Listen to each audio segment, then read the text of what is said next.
Okay, I'm redoing the very first lecture that I ever, scientific video that I ever posted on YouTube. That one, if you look at it, is a little bit scratchy, so we're going to try a new and improved version of it.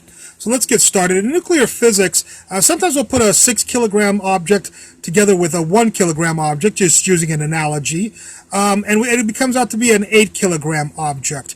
We call that, when this reaction happens, we'd call this particle unstable because the composite is larger than the particles that made up the object. An example of that is the neutron. Sometimes in nuclear physics we'll put two things together, a 6 kilogram and a 1 kilogram, just for a silly example, and it'll come out to be 5 kilograms. When the composite is less massive than what's called the nuclear daughters, we call that a stable particle or nucleus, and that would be a deuteron. We will not be talking about the deuteron, although I have lectures on the deuteron. You can go look up there. We're going to be talking about the neutron because we're going to be calculating the neutron radius. So we'll get started here. Let's actually come down here and we're going to take a proton and an electron and put them together. We won't worry about the anti-electron neutrino that is also a composition, supposedly, of the neutron. We won't worry about that because physicists don't know if it has mass or not, and if it does, it's very small and negligible as far as our purposes are concerned. If don't get all bent out of shape that I'm not worrying about the anti-electron neutrino. It doesn't come into, it's not relevant for our mass analysis here. So the mass of the proton here is 938 rest mass, 938.272 MeV per c squared.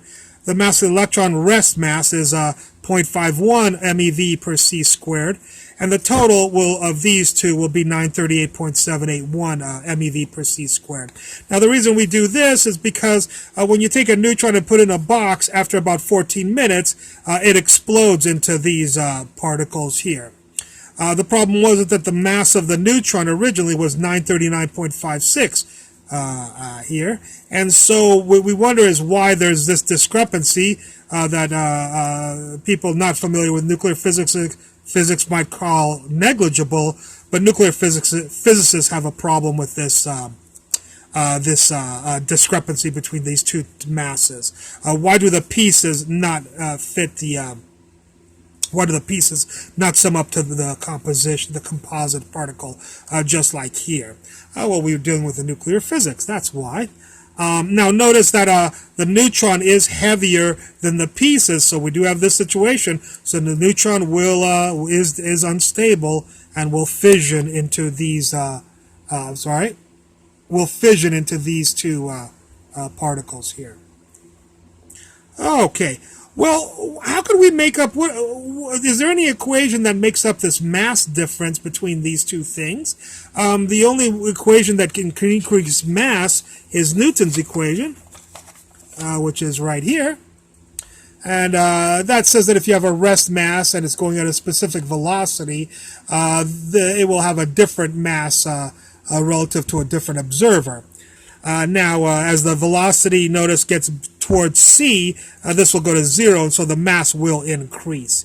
If we take the rest mass of the electron to be 0.51 MeV per c squared, I apologize,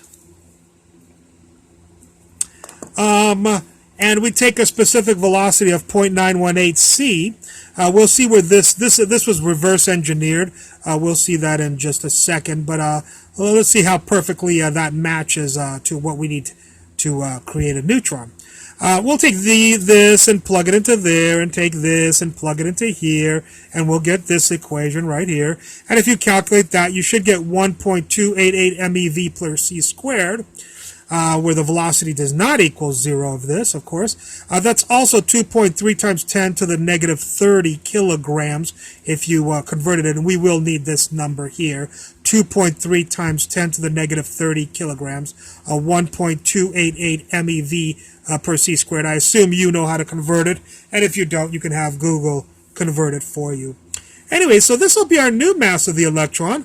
Our mass of the proton at rest is 938.272, And if we add these two, the 1.288 and the 938.272, you get 939.56 MeV per c squared, which of course is the mass of the neutron, as we stated before. And you could look that up on Google too.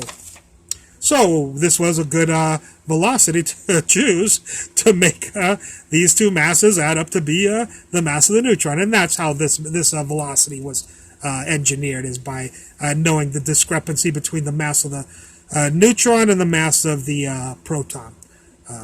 Okay, now, how can we have an electron moving at this velocity and in conjunction with a proton?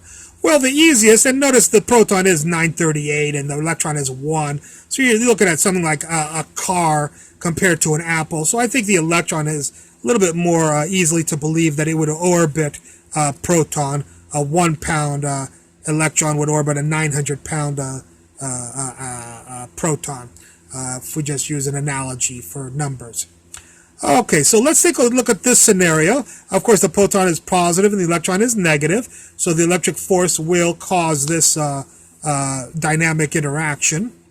Here we have the radius of the neutron, and here's the electric force on the electron by the proton, and the centripetal acceleration towards the center of the orbit here. The electric force, of course, is k naught q proton q times q electron divided by the radius of the neutron squared.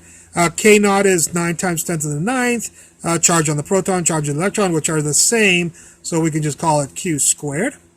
Here's Newton's law. Sum of forces on the electron is equal to the mass of the electron times its acceleration electron. The only force is the electric force, so these people went right here, where I just put this as q squared since they have the same absolute value magnitude. There's the mass of the electron. The acceleration of the electron is the centripetal acceleration, v squared over r. And so we end up with this equation. Let's plug in people. This is 9 times 10 to the 9th. I already told you that. Q for a proton or electron absolute value is 1.6 times 10 to the minus 19, and that's squared. The radius of the neutron, I've canceled this with this, so there's no squared anymore, but there's not going to be an R over here. The mass of the electron, remember, was 2.3 times 10 to the minus 30 kilograms. We have to use the kilogram one for these units here. So I wrote it here. It's a little bit messy, but it's 2.3 times 10 to the negative 30 right there. That's the mass. And then the velocity of the electron, I also converted. This is 0.918 times c, but it's also 2.754 times 10 to the 8th. And that's in meters per second. So this is in meters per second. This is in units of speed of light, c. And we're going to use that in here also because of the units. So the velocity of the electron is 2.754 times 10 to the 8th. Be careful, it's this times this. It's not this divided by this. I ran out of some room here. So this mass times velocity squared. There's the squared. And we'll have to solve for r. You can solve for r algebraically or with a calculator or computer. And you'll get r equals 1.32 times 10 to the minus 15 meters there. Okay? And that seems reasonable for the radius of a neutron. And just as a side note, the Compton wavelength of a neutron, of course, is h, a mass of neutron times the speed of light. H is Planck's constant, 6.626 times 10 to the negative 34. And I wrote that right there. We'll plug stuff in. There's the Planck's constant, 6.626 times 10 to the negative 34.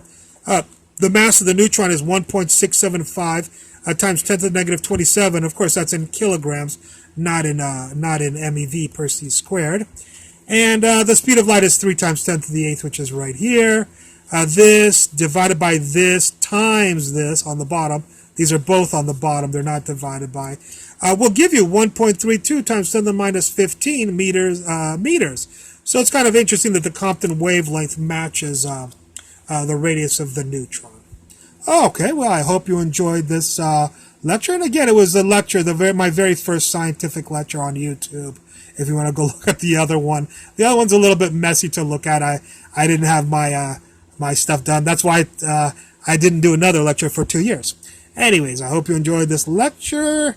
Happy that you watched it, and look forward to any comments at the bottom. Thank you very much.